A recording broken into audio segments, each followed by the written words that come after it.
quiet communities.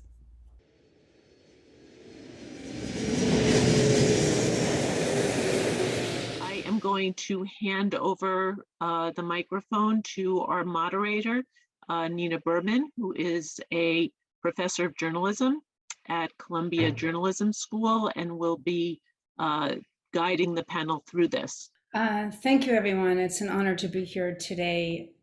I came to this panel as a result of research into the effect of military aircraft training on civilian populations in Burlington, Vermont, with the F-35s, and in the Northwest Puget Sound area with the Navy Growler planes.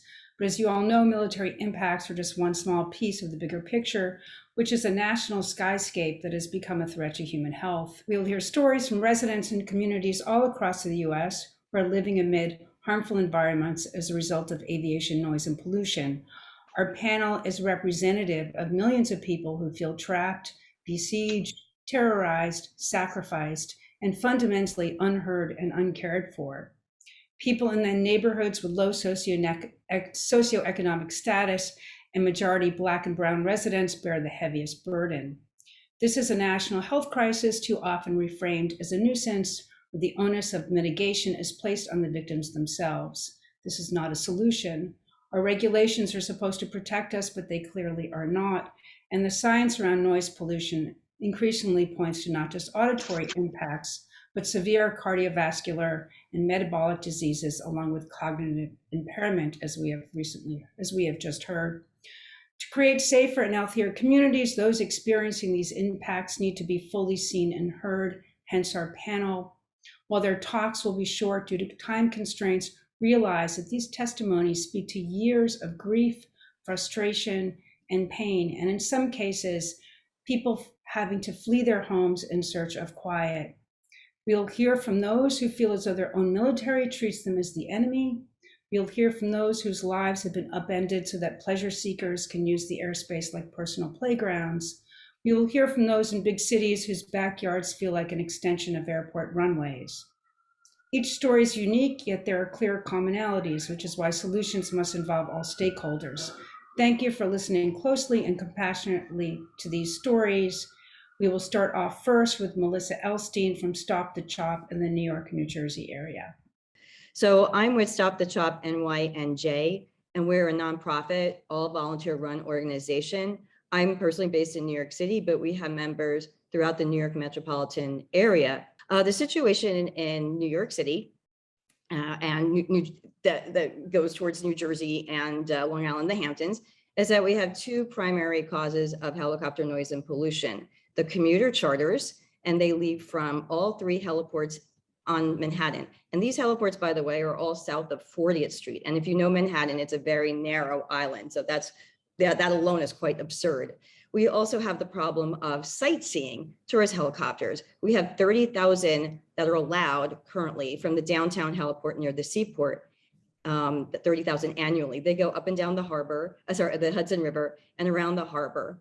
And we also have sightseeing helicopters that are from Kearney, New Jersey, Linden, New Jersey, and some from Westchester. Those are not limited in where they can go. So they go over Central Park, the Brooklyn Bridge, Empire State Building often, World Trade Center, all of our historic landmarks are now at jeopardy from these low-flying helicopters. The irony of being in the New York City area is the helicopters are mandated to fly below 2,000 feet so they don't interfere with all of our international and national traffic from the three major airports. So I have someone responded by saying, New York City is invaded by helicopters. This is an assault by noise and pollution. It's not livable. It's extremely stressful. The vibrations and the noise causes a visceral queasiness. These helicopters emit a low subsonic frequency that nothing can block. It makes the buildings vibrate. They're bludgeoning us. It's an overbearing racket. Constant noise all day, rumbling and drone every 3 to 5 minutes, causing stress and anxiety, a direct assault, all day long assault. You start noticing the words and it is an attack. We all feel like we're under attack. So you're seeing and hearing that, this extreme noise and vibrations are creating a sensation of an attack. And helicopters were created for the military, for emergency. For those of us who lived through 9/11, and I where I'm sitting right now, my apartment, I did live through 9/11, and it does trigger PTSD, especially because of the nature of these vehicles. And they were never supposed to be designed for sightseeing over residential neighborhoods. Hi, everyone. My name is Kimberly Gibbs. So in 2011, I founded Citizens for Quiet Skies in Boulder County, Colorado, to address concerns about excessive noise from a skydiving operation. The skydiving fleet of twin turboprop aircraft would fly repeated loops at full power to reach jump altitude, blanketing our community with abusive, low-frequency noise for 12 plus hours a day. After exhausting all other options, in 2014, we sued Mile High Skydiving and lost. The court awarded judgments against us, the plaintiffs, exceeding $120,000. The Colorado court sent a clear message that there would be no legal remedy for citizens. Today, unrestrained airport expansion and flight training have further increased the noise burden in the community. Over the years, I have met with citizens across the US who describe their experience with repetitive and noisy flights from general aviation airports. They include flight training, skydiving, sightseeing, glider towing, flight clubs, air taxis, helicopters, cargo operations, charter jets, and large military aircraft. They describe sacrifice zones where repetitive flights are exported to neighborhoods many miles away from the airport, where citizens have no representation. Many advocates, including myself, have been subjected to intense targeted aviation harassment. And finally, they report similar health effects: intense frustration, feeling powerless, anger, rage, intense anxiety, and tension within the home environment. So today, I continue to advocate for quiet skies because I truly value environmental quality. It is foundational to the well-being of communities. My name is Tracy Williams. Aircraft noise has negatively changed life for me and my family. We live in a rural, underserved community in eastern central Alabama with a population between 900 and 1,000 people, mainly people of color. Our community and adjoining ones are subjected to constant noise from different types of aircraft from different airports. We constantly hear various small engine planes, including those from a flight school conducting various training exercises day and night, and from commercial and private jets, cargo planes, military aircraft, helicopters, and more, all flying over and near our area. We're exposed to at least 100 to 150 flights per day, averaging more than 1,000 per week, 6 a.m. to midnight from different types of aircraft, midnight to 6 a.m. from commercial jets and helicopters. The aircraft noise is loud, constant, and repetitive, penetrating through our walls and windows. There's a roaring and rumbling, whirling and high-pitched whining, vibrating and droning, all varying in extremity. My husband and I have experienced chronic stress, anxiety, depression, and sleep interruptions. My health has been seriously affected. I have high blood pressure, panic attacks, ear ringing, and respiratory and breathing difficulties. The repetitive noise has affected our child's learning at home, causing her to exert greater energy to read, focus, and concentrate. She becomes more stressed and more irritable. The intrusions are frequent and have left us feeling hopeless, helpless, unable to enjoy our home and property, and fearful of further harassment and retaliation in response to our efforts to raise awareness and seek help. Despite our 6 years of flight recordings, numerous letters and phone calls to federal representatives, airports, regional FAA offices, and others, our calls for help have gone unheeded. Instead, to my horror, authorities have redirected more flights over our communities as we stand powerless, daring to seek accountability and resolution. Thank you, and thank you, Tracy. Hi, I'm Chris Hurley, and I'm a founding member and a volunteer with the Sound Defense Alliance on Whidbey Island in Northwest Washington, north of Seattle. The Naval Air Station Whidbey Island is home of the Growler jets, which block communication using electronic weaponry. The Navy uses Whidbey for takeoff and landing training and conducts warfare practice over the Olympic National Park. Ironically, the home of the quietest place in the US, continental US. Approximately 60,000 people live in the 60,000 people in the greater Puget Sound area are affected by the noise. In central Whidbey, where the Navy uses a small World War II runway, noise has been measured in excess of 120 decibels under the flight path. This map shows the region where we live and the noise zone of the growlers. On Whidbey, the growlers conduct 30,000 touch and go operations each year in low altitude flight paths, flying over homes, schools, and hospitals.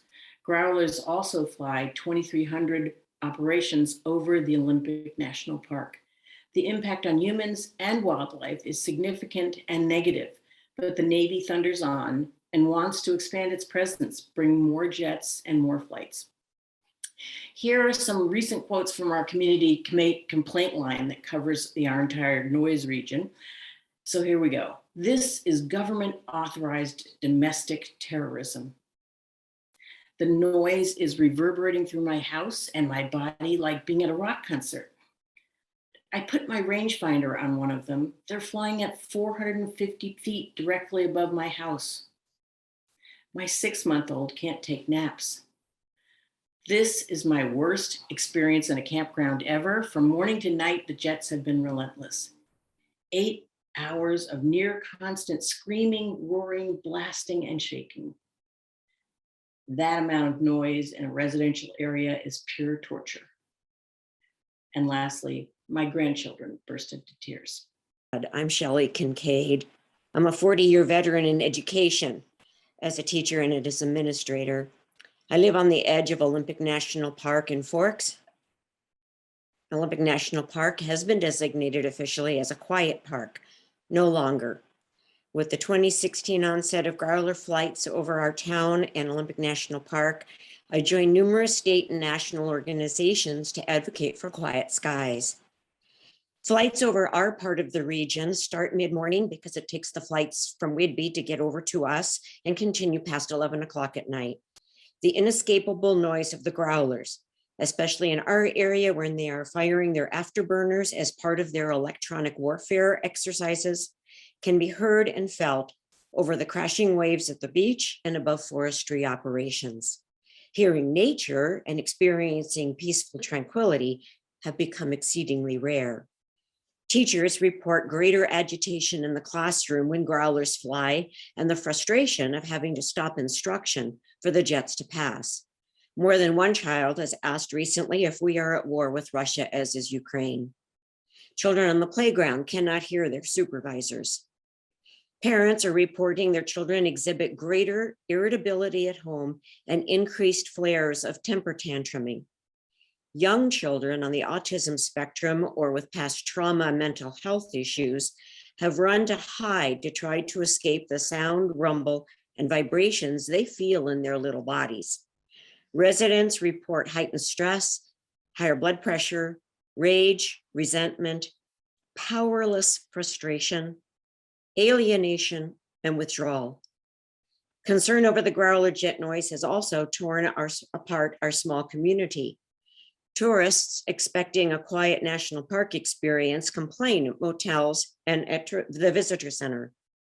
Local citizens who speak up on behalf of quiet skies are targeted by those supporting the sounds of freedom, dividing our very small community, causing more stress and pressure on friendships and social gatherings. Hear us. Thank you. Now we're going to hear more about commercial aircraft, starting with Ann Hollander. My name is Ann Hollander. I am a founder and leader of the Montgomery County Quiet Skies Coalition of Maryland. Montgomery County borders the District of Columbia, and experienced negligible noise from airplane traffic until 7 years ago. In 2015, the FAA, without warning, moved the flight paths for all commercial aircraft arriving and departing Washington Reagan National Airport to new paths that take them directly over approximately 7,500 homes, 20,000 residents, and numerous K-12 schools in our county. It then concentrated those flights into narrow rails. Our communities are now subjected to noise from over 400 low altitude commercial aircraft every day, over 146,000 commercial aircraft per year. Residents describe feeling anxious, agitated, angry, assaulted, bombarded, frustrated, worried, irritable, distracted, and stressed. The fact that they had no say whatsoever in this intrusion makes them feel unjustly harassed, oppressed, undervalued, exploited, enraged, and powerless. Several described it as criminal. The noise begins at 5:30 a.m. every day and extends well past midnight every night, leaving people sleep deprived, fatigued, uncentered, depressed, and exhausted. One person mentioned being afraid that she would be fired from her job because she is so sleep deprived. Another reported that he saved for 30 years to buy a house in this community, but now cannot sleep in his own bed. The fact that there is no way to escape or avoid the noise leaves people feeling defeated, deprived, helpless, and trapped. Thank you. Hello, everyone. My name is Maria Becci, and I have lived for over 40 years in a century-old community between LaGuardia and JFK airports in Queens, New York. Before 2012, we were accustomed to commercial aircraft flying at higher altitudes above our community. Suddenly, the FAA changed flight procedures at LaGuardia to deconflict airspace between the two airports, promising no noise impact to residential communities. In fact, Queens residents were blasted out of bed at 6 a.m. The noise was so intense that my initial thought was another terrorist attack in New York City. The flight procedure changes resulted in the complete destruction of everyday life with low altitude flights several minutes apart for up to 18 hours a day, 7 days a week. These changes were so terrible and intolerable that Governor Andrew Cuomo created the New York Community Aviation Roundtable. For me, my family, and my community, this has caused enormous stress and countless hours filing noise complaints, educating ourselves about airport operations, community meetings with elected officials, and a feeling of helplessness beyond our control. I refuse to sleep at night while filing noise complaints late into the early morning hours, only to have several hours of quiet before the plane started again. The soundscape of our historic community changed overnight, from that of birdsong to the repeated sound of distant thunder building to a crescendo of screaming jet engines over our home. I have been working ever since to regain our quality of life. Some comments from my community describing anger, despondency, cognitive malfunction, and fear. The low flying and constant repetition of aircraft is an all-out assault on one's senses. I am desperate to take a nap after chemotherapy. I should be able to rest in my own home. We never know when the planes will start. It's really awful living in fear. How can they just take away our peaceful life? A minor disagreement easily escalates to a screaming match. The abusive noise is so terrible. Many have no memory of quietness. Yes, I'm Barbara Brown, chairperson of the Eastern Queens Alliance and also the JFK Airport Committee. The communities in Southeast Queens, north of JFK Airport, are bombarded by jet noise day and night from takeoffs and landings. The noise is unrelenting. Low-flying planes crisscross our neighborhoods, roaring overhead every minute. There is always a low rumble or din heard from idling planes on the airport. This is not only a quality of life issue, but a health issue and an environmental justice issue as well for our majority Black community. In addition to the noise, we are equally concerned about aviation-related air pollution, We believe that comprehensive independent studies of noise, air pollution, and possible related health effects within 5 to 10 miles from JFK Airport need to be conducted. I'm Elaine Miller, co-founder of Plain Sense for Long Island. We work with communities outside the 65 DNL in Nassau County that have been undergoing devastating effects from next-gen flight paths, some of which allow jets to fly at dangerously low altitudes over our homes. I will read 3 stories from members of our organization.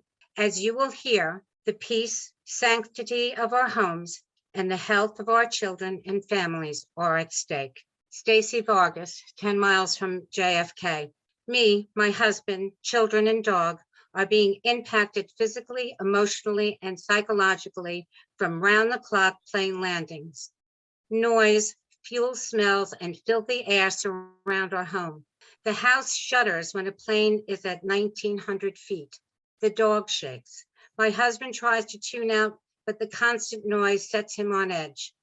My children are anxious when the 22L runway goes live at night.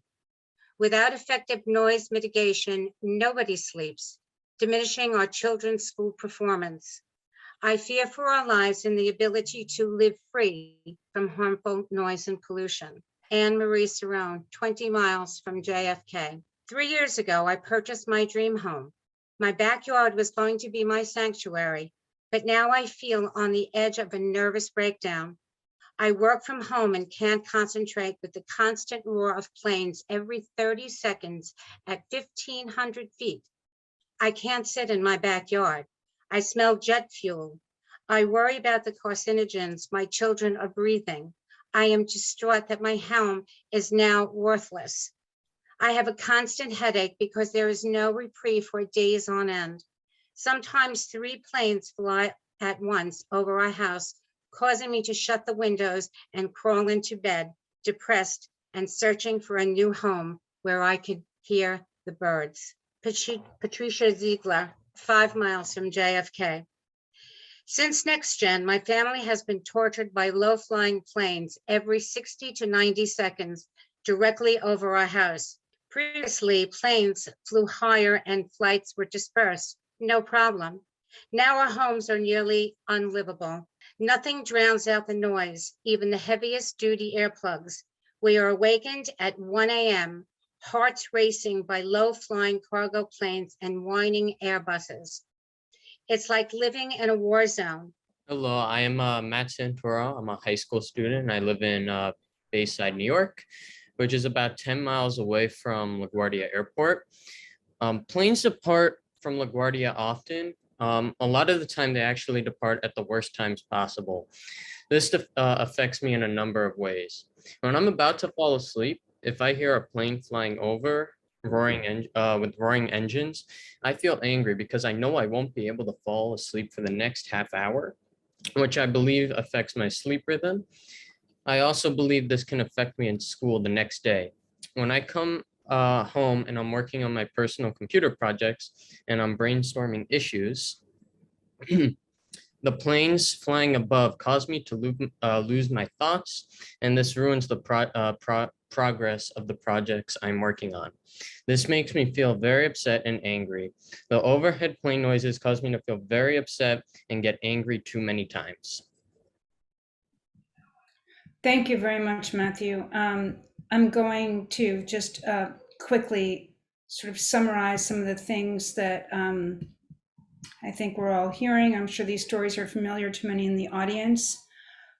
Some commonalities is that people are feeling powerless, that their elected officials do not care, or do not listen, or are offering them no solutions. Certain industries are prioritized over others, that our places for peace, leisure, and restoration, our parks and our forests have been compromised. We feel we are under attack as though we are living in a constant war zone. And perhaps in some ways, maybe the worst of all this is that activists who are doing heroic work here are often targeted, harassed, called awful names, stalked, and are seen as the problem. And of course, people are getting sick. They're afraid they will be sick. They're afraid for their children and their homes, which for many are their life investments, have become worthless. Quiet communities.